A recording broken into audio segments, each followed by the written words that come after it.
Hello there, and welcome to the Get French Football News preview show. I'm Nathan Staples, and joining me this evening are Samuel Rooke and Tom Scholes. Who doesn't love a midweek fixture list? And it was a very peculiar one in France, as some sides pulled up some trees a month before Christmas. But before we look at that and the weekend ahead, here are your latest headlines. On Tuesday night, Amiens continued their strong form with a 2-1 win over rising Dijon, while Bordeaux put 3 past Saint-Etienne, due in part to a first Ligue embrace for Alexandre Mendy. Strasbourg failed to build on their point they gained from Ligue at the weekend, with the game against Caen ending goalless. On Wednesday, Monaco fell to a late Lucas Lima strike to lose 1-0 at Nantes, but Lyon also failed to pick up the 3 points after Lille recovered from their current Bielsa Blues to win 2-1 at the Parc OL. Marseille replaced them in second place after Florian Thauvin inspired them to a 3-0 victory over bottom side Metz, while Nice kicked their bad habits to notch a 2-1 win at Toulouse. Angers fell into the drop zone for the first time this season as Rennes came from behind to win 2-1 at the Stade Raymond Kopa, while Guingamp held off Montpellier in a 0-0 draw. In the final match of the round, Paris Saint-Germain eventually broke down a stubborn Troyes in the second half to win 2-0, increasing their lead at the top to 10 points.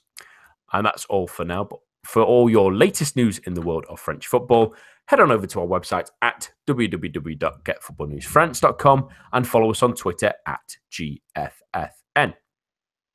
We start with those midweek games, and it was a really interesting round and a positive one for one side in particular, that one being the top side, Paris Saint-Germain. But we'll start with the more interesting results in Monaco and Lyon. And we'll start with the current champions, Sam, who are in a real rocky patch at the moment. And in all honesty, it was for Les Canaries, they probably about edged this game really and snuck a victory at the end.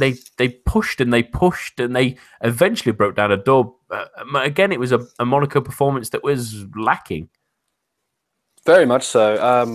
I think it was Ligue today who their match report said something along the lines of not got away with one. They smash and grab kind of thing, and all the replies were you clearly didn't watch the game, because if you just looked at the score, you probably thought that. You probably thought, well, Nantes probably defended, kept Monaco at bay, hit them on the break or something.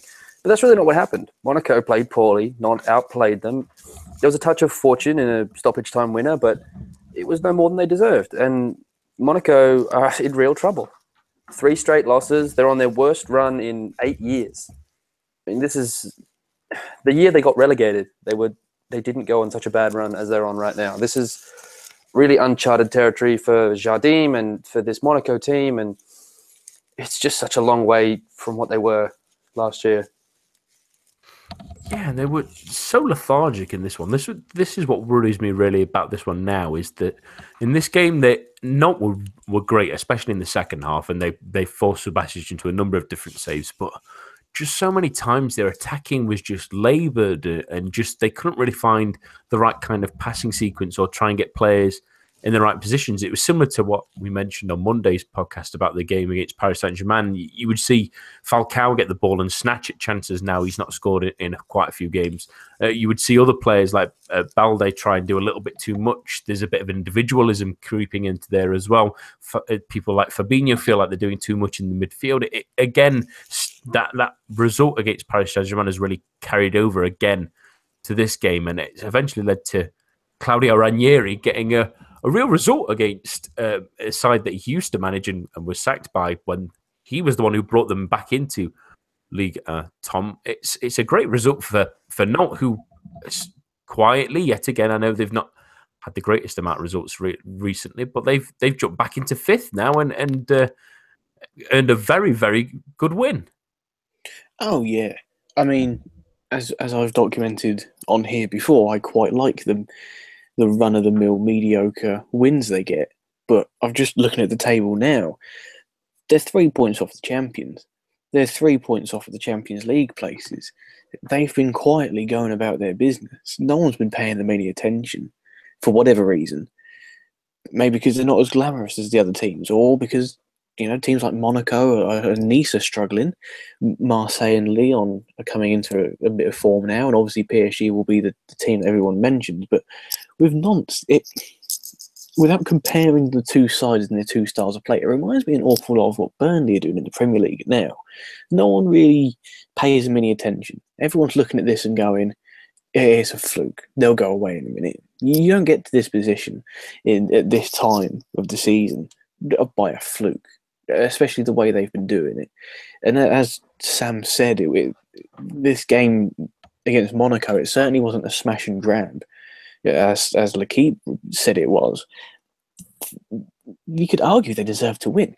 The Monaco are always going to create chances and what have you, but Nantes certainly didn't. They certainly didn't deserve to lose or anything along those lines. So I think they're quietly going about their business, and I think that's the way they like it, because everybody's paying attention to the teams above them, and for the foreseeable future, everybody will. But if they keep going along, if they keep getting these, I know I joke about it every now and again, but if they keep getting these 1-0s or these 2-1s and these narrow victories, it doesn't matter how many goals you score or how you play, they're winning. And if they keep doing this, who knows what's going to happen? Yeah, it's an interesting one to follow, given that they've only drawn 2 this season, and they have hit maybe a little bit of a rough patch in the last couple of months. They had a fantastic start, really, after losing the opening game, but the loss against Paris Saint-Germain and in the Breton derby at the weekend as well, you thought maybe this is where they're starting to slip in that difficult patch. But, I mean, just looking at the stats, 17 shots to 9 is pretty outstanding, really, for a Nantes side that we've said have been very defensive and very negative at times. But to hold Monaco to 1 shot on target, that's a really, really, really good moment for them, even if Monaco are currently really down in the doldrums at the moment. But probably the more shocking result, really, of the midweek fixtures, Sam, was that Lille managed to get out of their current malaise and beat Lyon, of all teams, who had Fekir back as well. He was ill at the weekend, missing that 5-0 win against Nice. But again, could anyone have seen this one coming? It never felt like, really, going into this one, that Lille stood any chance. Sure, someone somewhere out there probably put a sneaky fiver on this or something just because the odds were crazy, but no one could really have looked at this and sensibly said, yeah, so I can see Lille outplaying a team who have won 8 of their last 9 games, haven't lost a game in months, who look amazing, who just destroyed Nice in 45 minutes of pretty incredible football. Yeah, they'll get overturned by Lille, who are absolutely on struggle street. It was unbelievable, frankly unbelievable. Lyon, they panicked. They seemed to feel the pressure. Watching the way they just didn't do what they normally do. They lacked the sort of the calmness, the carefulness that they usually take when they have the ball, and they usually construct chances. I mean, the way that they got their equaliser, they got themselves back into the game. Tanguy and Ndombele, lovely ball in. Mariano Diaz, lovely header. Great. You thought, well, okay, they've weathered the storm. They'll carry on. They'll probably win this game. But then to lose it again, to fall behind again and eventually lose the game, it was a very, very strange result. And Lyon they are arguably the favourites for the not Paris League title. They should probably, based on what they've shown this season, be aiming to finish second. And a result like this is the kind of one they might look back on at the end of the season and say, well, that really cost us. Yeah, it was an odd result. I mean, like you mentioned, the fact that Lille got their lead back so quickly maybe shook Lyon a bit. And they had a penalty in this that was missed from Fekir. They had a number of chances in the second half, but Lille managed to hold on and get an excellent result, really, for them. Tom, I mean, they're not in the greatest situation managerial-wise at the moment. That it's sort of in limbo. Bielsa's probably going still, but he's also still bringing a case against them, supposedly, to the LFP, but that's sort of in limbo while they actually sack him. But maybe this kind of result, away from home, where no one expected you to do anything, might just give them the kick they need. I think that might be it. I think that might be the best way to describe it. It gives them a bit of a lift. It's almost like a new manager bounce, whilst the old one hasn't been sacked yet and the new one hasn't been appointed. It's the interim manager bounce. It was a shock. I think anybody could have seen it. Not even the most avid Lille fan could probably have sat there and gone, you know what, we're gonna take a 2-1 win out of this away from home, and that Lyon are going to miss a penalty. I don't think anybody could have said that at the beginning with a straight face and meant it. But I think this might be, and I've said this before, and I've been proven wrong, but I think this might be the period of time where things really change, one way or another. Whether Bielsa eventually, and I assume he will, go. If and when he goes, and whoever replaces him, and this result gives the squad a boost and gives the fans a boost, and everyone looks and just realises, if we can go to a team like that who have been steamrolling their opposition in recent weeks, they can beat almost anybody in the league. I mean, that being said, they'll probably go out next week and lose 3-0 because that's what this little team does. But as you say, I think this might be the lift they need. I think this is the kind of victory that gives teams confidence. It's the type of victory that gives players, arrogance in a way. Not in the bad kind where they'll start being, they won't put the effort in the arrogance of we're good, we're better than what the league table shows. We're better than the performances we put in. And I think with what's going on, I think the situation, what's happening, I think the distraction might actually help them on the pitch. Yeah. I mean, they've got another game at the weekend against Toulouse that's going to be a really interesting one for them. That's certainly a winnable one, really, looking back at how the away side have been so far this season. I mean, not been great at all. But yeah, it's those. I was really impressed by the attacking duo of Ponce and TR, I'm forgetting his surname. It's TR, one of the Tiagos. They've got so many in that squad. It's difficult to remember which one it was that was scoring the goals. But those two were excellent last night, especially Ponce. He made a number of great moves and scored a lovely goal as well. They just feel like they're on the edge of something. But at the same time, Mike Magnon, I think I have to point him out a little bit. He comes for the cross for the Lyon goal and he's absolutely nowhere near it. In fact, he's behind Mariano Diaz when it actually goes in. It's very strange. And then the penalty save is pretty lucky. It almost sneaks underneath him by the deflection under his gloves when it's a relatively simple save. And right near the end as well, there's a shot straight at him and he somehow palms it almost into the corner of the goal frame. He's very, very lucky, to be fair. I think that Lyon might maybe need to reinvest in there if they can in January, because I do really worry about their defence and them being able to keep out teams. And that penalty, Ballatore, I don't know what he's doing. But the side that really benefit, other than obviously the current league leaders, was Marseille, who lifted into second place with a 3-0 victory over Metz, inspired by Thauvin, who grabbed a goal and had a couple of moments in there to get, well, not quite assists, maybe the hockey assists, really, to get a couple of goals. But Sam, we've criticised them a number of times already this season and for bitty draws, especially a couple of weeks ago where they got that one against Bordeaux and the draw at Konyaspor in the same week, and the loss at Vitoria earlier in the season, maybe at Strasbourg. But again, maybe we're forgetting that they're picking up points in all of these games, and now they're right within the mix of it again. Yeah, they absolutely are. I mean, this is the kind of game that you're on a hiding to nothing. If you don't win this game, obviously slaughtered. But even if you do win this game, I think most critics will sort of look at it and say, well, it's Metz, they're terrible. Of course you beat them. But it's really an important result for Marseille. Marseille have failed to win these games, both in Europe and in Ligue 1 this season. And to go out and to do it, with a bit of style too. I mean, Thauvin back to his absolute best. He's been a little bit quiet the last couple of weeks. He's been good, but we expect that from him. This was great. He had the goal. He had the key passes. He had the running, the strength.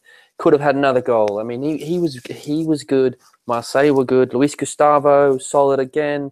The fullbacks getting involved, doing, yes, it's Metz, of course. So all of this has to be taken into that context, that you're only beating a Ligue 2 side, really.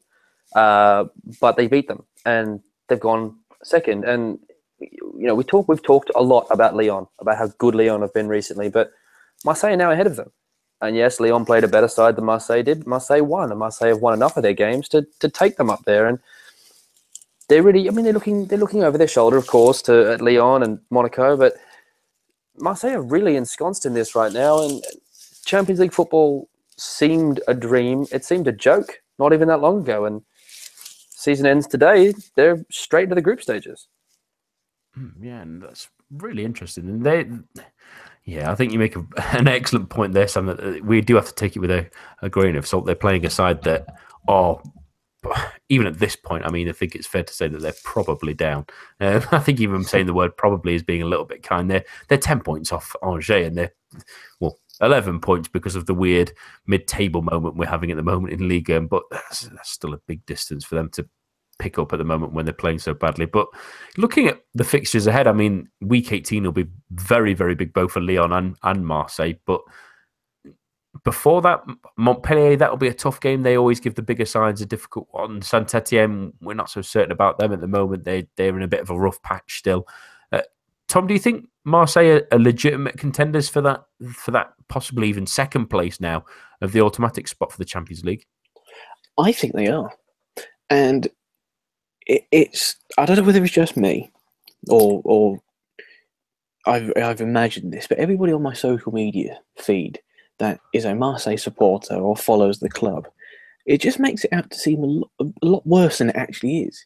I don't know if it's just me, but the performances haven't been good enough, or they've dropped points here and there.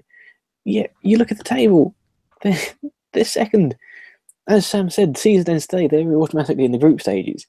And I think what ultimately matters right now is, they're beating sides they should be beating. Like Metz, who essentially are down, but, everyone has a fighting chance. Marseille have to beat what's in front of them. And obviously, the criticism they've had recently has been they don't beat the easy teams. They don't beat the teams they should be beating. They drop silly points. Well, they're picking up these points where they would have dropped them before.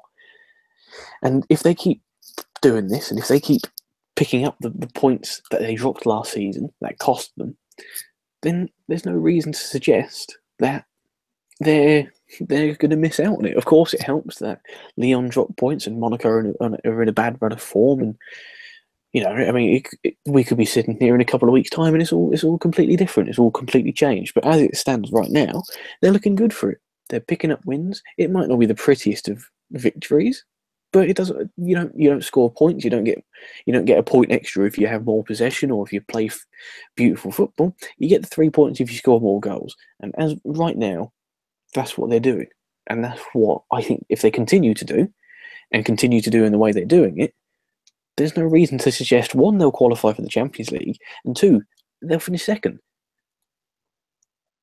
Yeah, that would be a fantastic result for them. At the start of the season, we were maybe questioning some of their transfers, but some of them are like Luis Gustavo has really come into his own in the last couple of weeks. Scored again in this game as well, and Tovan getting back into form and then finding a little bit of an attacking intensity is really important. And I do mention that the sort of the interesting thing for them is that the last sort of month and a half of the season are all teams that are going to be not in the race, at least. The Dijon, Montpellier, Troyes, Lille, Angers, Nice, Guingamp, and Amiens to finish the season with the last sort of 8 weeks. That's a really interesting run. That comes after playing Lyon, after playing Paris Saint-Germain. They'd have played Monaco by then, so they'd played all the teams around them, and that's a really interesting time for them. I think if they can finish up to the winter break solid, if they maybe take a draw from Park well, then they can concentrate and get something in a couple of players in January and really focus on those first 3 months of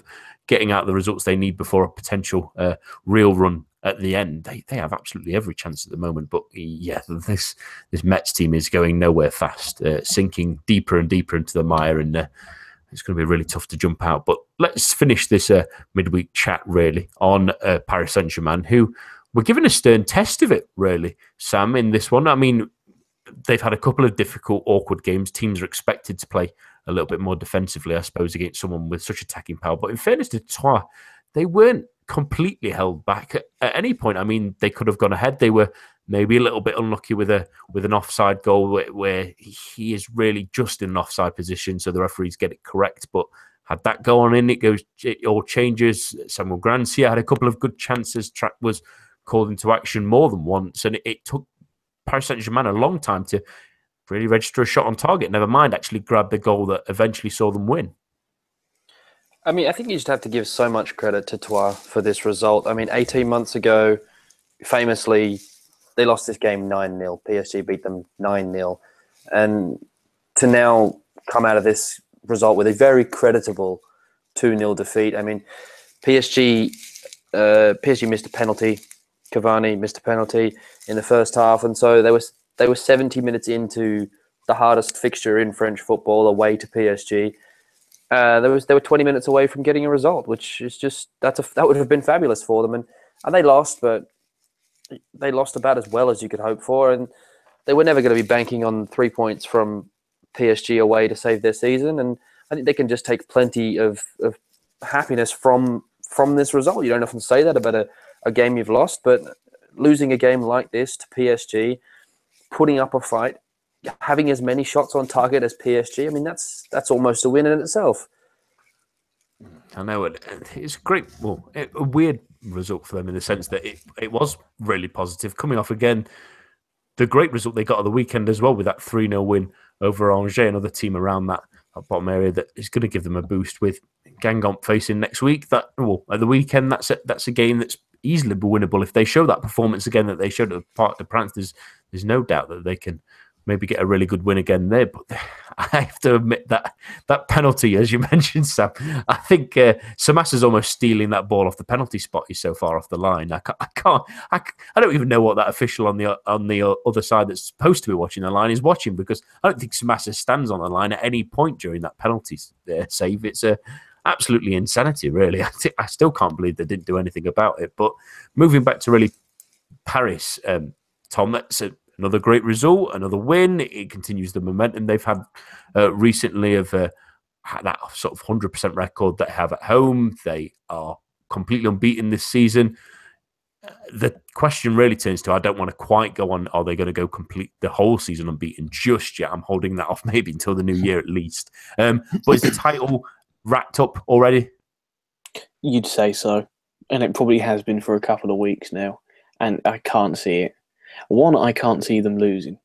I know I don't want to jump the gun. I don't want to sit here and go, well, they're going to go unbeaten because they have the most expensive players. It's not just that. They're beating teams, Troyes can come out of this and go, we only lost 2-0. End of the day, they lost. And that ultimately is going to be the be-all and end-all of this. Teams are going to go there. If they lose 2-0, that's a positive. Then winning probably won't even enter their mind yet. I think I don't want it to be over. I don't want the title race to be over, because what made last season so great was the fact that, one, there was a different winner, and two, it almost went down to the wire. And you looked at it and just go, well, if they drop points here, then Paris can come and catch up on Monaco. And it kept you gripped and it kept you, enthralled in the title race. I want that again, and it's not going to happen. If there's a 15-point gap, let's say, by the winter break, you may as well kiss the league goodbye. I don't want to write it off and be so sour just yet, but it's looking like it's over. I think I'll comfortably admit that I think this title race is done, unless there was a miraculous change over the new year. I mean, looking at the fixtures they've got left up until the Christmas break, there's no one really that's going to cause them too many problems. Strasbourg, Lille, Rennes, Caen, I can't see any of them really causing them many problems. They're probably going to see out this year unbeaten so far, and then it becomes the question maybe of, can they completely go the entire season unbeaten, which will be really special, even though they have invested an enormous amount in this squad. And there was a couple of excellent moments really that I just want to briefly mention from this midweek round, because there were a fair number of interesting games. I mean, Angers, we mentioned on Monday's podcast, have really struggled. They looked like they were maybe going to get a result at half-time, winning 1-0, but again, that complacency came in and they lost 2-1 in the end. Nice bounced back. It looked forever as well that they were going to face another one of those downhill moments. Dante got a red card. They were 1-0 down already after 3 minutes through Andy Delors. They gave away a penalty as well. It looked like it was all going downhill. Then that saved.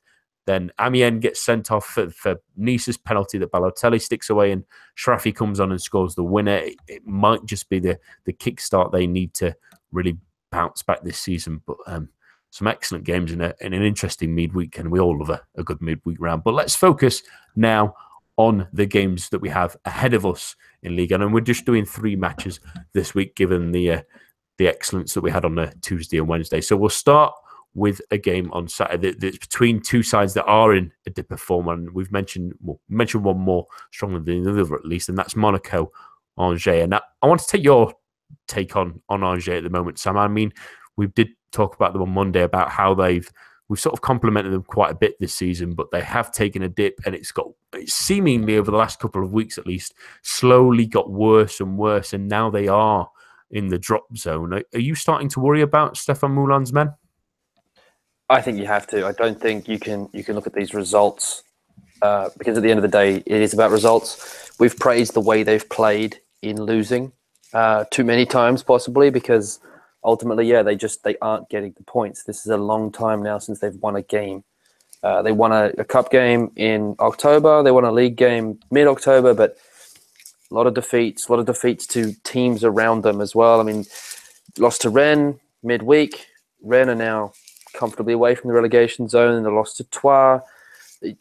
Drop points against Guingamp, drop points against Strasbourg. I mean, this is not the summary of a team that is healthy and doing well. I mean, they have the second worst run of form in the league. Only Metz are collecting fewer points than them recently, and they've dropped like a stone. They're 19th now. They're not a long way from getting out of the relegation zone, but they just don't look like they're going to do it. They play well. They make silly mistakes. They give up silly goals. Rennes are not a particularly strong side right now, and Rennes beat them, which leads you to wonder, where does Angers' points come from? Yeah, I mean, you start to look at the games ahead. I mean, Montpellier, tough side that are starting to pick up results against those weaker teams after succeeding against stronger teams. Nantes, who we've mentioned already, are in 5th and a real difficult side for anyone to face at the moment. And they finished the first half of the season against Dijon, who are, despite that result in Amiens, they were pretty good in that game. Still, they had a fair few chances that they maybe should have stuck away and at least taken a point from. Their attacking football is really going to cause them problems. But in terms of Monaco, Tom, is this the ideal fixture for them to now bounce back and start maybe in this last little part of the first half of the season to fight for that second place that's now under pressure more than concentrating on maybe a title defence? I think so. I think it's the perfect game because you look at it, it's at home, it gives them the chance to play their way, and against an opposition that, with all due respect to Angers, and I want to see a clash, a really competitive clash. It's probably the perfect team to play for Monaco. They're down on their luck. They don't look confident. They're not far away from danger, but as Sam said, you're not exactly filled with hope with them getting away from it. They're only a point off. But for Monaco, they're looking at this and they're probably licking their lips. This is the perfect time, not only to win, but if they get everybody on song, if Falcao takes his chances, and if Case is a bit more productive than he is, and we know he can be, then I think, I think this could be the game where they not just win, but they win well. And that'll give them the massive confidence boost going into the future. Because as we know, winning is one thing, but when you're down on your luck and you're a little bit, you get a bit out of form, and sometimes you look a bit lost, especially when your striker is snatching at chances and attacking wise, you're not clicking as well as you can. A big comprehensive win, especially at home, can really get you going, and it can really change the fortunes seemingly overnight.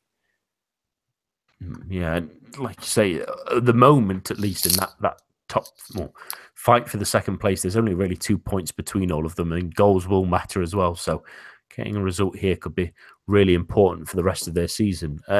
Sam, what do you think in this one?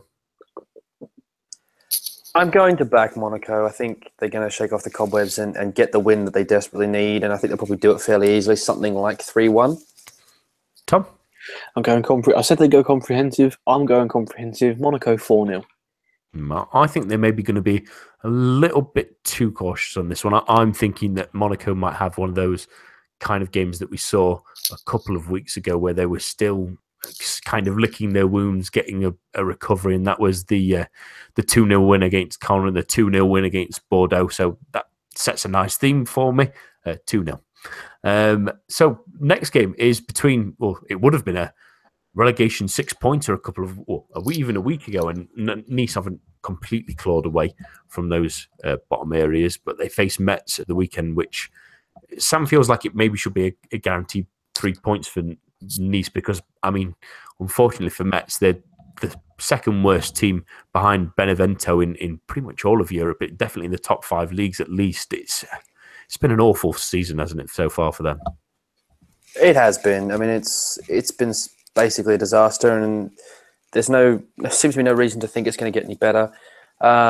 Saying that, perhaps if they're ever going to get points, they're going to get points against a very streaky Nice team who one week looked good, one week looked terrible. I mean, the Toulouse win was a miracle. I think you could play that game out a number of times and it wouldn't shake out like that. I mean, they were a goal down and a man down before Toulouse decided to just leave their minds well away from the football pitch and just commit so many silly mistakes. They threw the game away and Nice came away with a win. Metz as well, they've only got 4 points, but all 4 of those points came away from home. So perhaps there's reason to hope that there's something there for Metz, but certainly don't hold your breath. Yeah, just looking at the team news for the last sort of 5 weeks, every single time there's a different list of players on this Metz team. In the last 5 games, they've played one goalkeeper 3 times and the other twice. Kawashima being at the one end and the other, and Thomas Didion playing the 3 in between. It's just an example of the kind of season they have. They don't know what their best team is. They don't know what their best combination possibly can be to get them results. That really didn't help under Hinchberger. It's not got any better against Hans. Where does the issue lie? You think that they've sold a couple of defenders in the summer and that's not helped. They obviously didn't get Diabate back and they've not used the money from the Sarr deal. They're really, really in a bad way, and they're only looking one direction, really. But as I said, for many teams this season, Tom, that presents the chance for Nice to pick up a valuable 3 points and maybe start now again building that confidence, because, I mean, they've had an awful sort of November, especially. I mean, October they didn't win a game. November they only won twice, or 3 times now. They managed to nick that one against Toulouse. They maybe got a bit lucky against Dijon. The other win was in the Europa League. Is this a real chance for them to now get out there and have a real go at a team and get some confidence back and maybe take this last part of the season by the scruff of the neck and start rising up that table? Yeah, I think it is. It's much like the Monaco situation in a regard where, they're coming off of, yes, they beat Toulouse and whatnot, but, they still need to get their confidence back. They still need to get their rhythm back, because we all know, and I'm sure the fans, the players, the coaching staff, everybody associated with the club knows they can do better than this. So they're coming up against a team that can't win, certainly can't win at home, is in a poor run of form, and just, for whatever reason, cannot find its best team and doesn't know how to play a certain way to get results. It couldn't be on paper, because I don't want this to come back and bite me at the end of the weekend. On paper, this is the perfect game for Nice. For them just to go in there, make a statement, show that they still mean business and they've still got the quality there. Yes, I know that's easier said than done, but they've got the perfect chance to do it. They're against the perfect opposition, and quite frankly, I think we were talking earlier about Monaco and how important goals might be in terms of where they want to be. I think the same goes to Nice. Let's say they pick up a comprehensive win this weekend and lose the next, and they fall further back. At least they've got the goal difference to hang back on. I'm trying to look at positives on this one with their season so far. But yeah, I do think they've got the perfect game. I think they will win. I think they'll win well. However, I think they'll be more cautious than perhaps some other sides would be because of their lack of confidence and because of, their recent results. And they might not want to go gung-ho out of fear of losing to the worst team in the league, one of the worst teams in Europe. So I think the cautiousness and in one sense, the fear will be there. So they've got the perfect opportunity. I think they will win. And it's the best chance for them and the players to get back on board and, end this first half of the season well and see what happens come the winter break. And, after them set results, evaluate in the winter break and then see what happens after that. But I think this is the perfect starting point, especially following on from a good win the other night. I think this is the perfect starting point for them.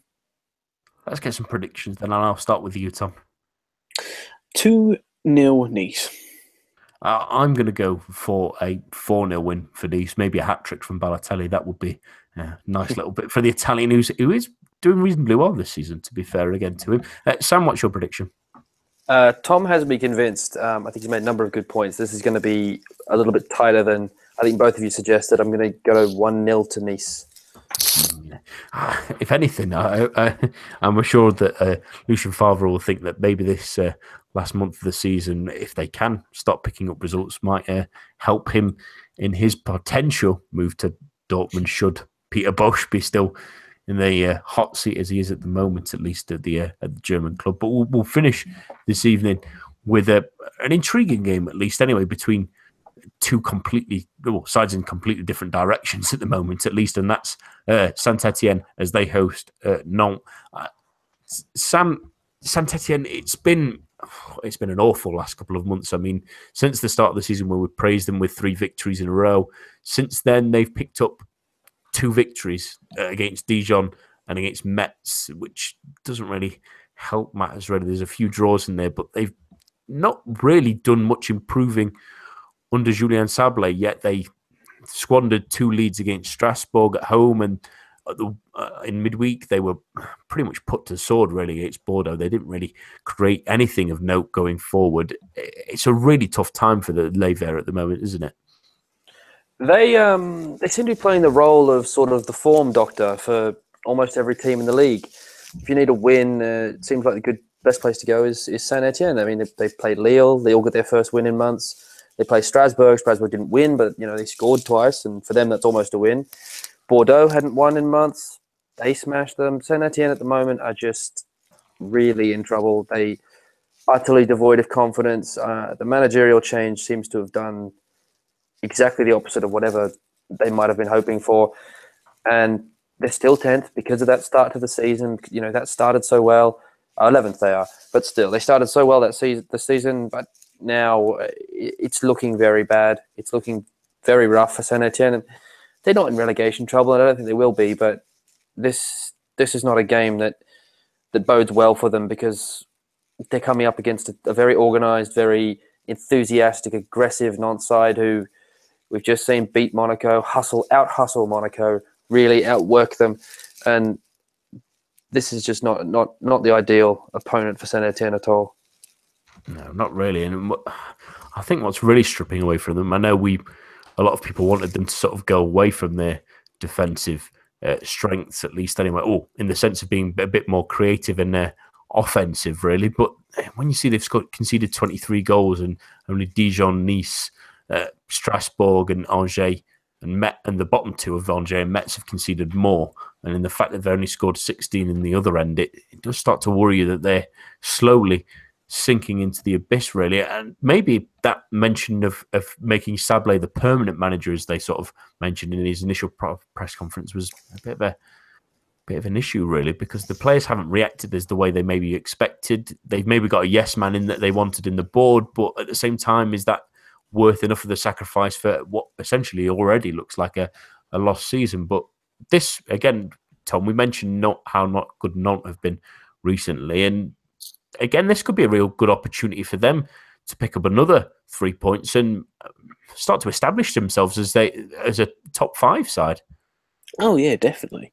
I thought we were talking earlier about in the midweek game section about Nantes and how they've plodded along, and they're picking up points and picking up wins, and no one's really paid any attention to them because they're not spectacular. They've not got any. They haven't got a star player, so to say, but they win, and I think they will this weekend. I think it will fly under the radar once again, and I think as more and more weeks go on, less and less attention will be paid to them, as unfortunate as that is. And after the winter break and come January, people would be surprised. Oh, how do they get up there? How do they sneak up there? Because they're organised, they're tough to beat, and they always have the ability to nick a win. Whether it be they're 1-0 up early on, they concede in the second half and they nick a late winner, or they nick a late winner themselves on a 1-0 and they pick up the win like that. It snuck up on people. I don't think of course, nobody expected them to be like this, but even still, every time they pick up a win, I find myself sitting there going, they've done it again, and they're going to keep doing it, because the more and more they win, and the more they win the way they win, it doesn't look like a fluke. It looks organised. Every player has a role, and every player knows the role they've been given. And I don't see why it'll be any different this weekend. I think they'll come away with a win, because they're coming up against a team that, struggle for goals. They're not thrilling. They're rather inconsistent. And they're going to have a tough time breaking down a really resilient Nantes defence. Yeah, I really worry about Saint-Etienne at the moment. And that should only really give hope for Nantes that this could be quite an easy victory. And in this crazy league, you never really know. A couple of extra wins, if someone slips up, they might have a chance. But I think even qualifying for Europa League was maybe an objective they might have seen under Conte Sal, but when he went under Ranieri, they weren't so sure. But it might possibly be a possibility again. And they're really more of a sum of their parts. They've not really got a spectacular player. They've got some really good ones. I'm a big fan of Leo Dubois and Lucas Lima, the goal scorer. They're both excellent players, but they don't have anyone that's really a superstar or looks like one of those exciting young players. They had one in Harit, who left for Schalke in the summer, but they don't really have that excellent sort of landmark kind of player that you can be drawn against. And I think that's a great positive for a team that are, again, pulling up trees, like similar to last season when we mentioned that they were really harmonious, especially in the second half of the season. So I'll get my prediction in this one first. And I agree really with the summaries that both of you have mentioned there. Saint-Etienne are in a real spiral at the moment. Facing Nantes is not the kind of game they want when they're on such a high after beating Monaco. And Nantes are the sort of 1-0 expert. So I will go for a 1-0 Ligue win. Sam? Each of Nantes' wins so far, they've got 8. All of them have been 1-goal margins. I think this might be the time they break that streak and get something like a 2-0 win. Tom? I just want to point out, I absolutely love that stat. Their 8 wins have been by a goal margin. That is so solid. So I don't think they're going to buck the trend. I think it's going to be a thrilling, exhilarating, exciting 1-0 away win. As always, with it's almost like there's an Italian manager in charge of Nantes, is it? A defensively sound team picking up 1-0s. That doesn't sound like an Italian thing to do. No, not at all, does it? That's all that we have for this week. My thanks to Sam and Tom for joining me, and also all of you listening at home. Join us for the main show on Monday, but for now, enjoy your weekend of football.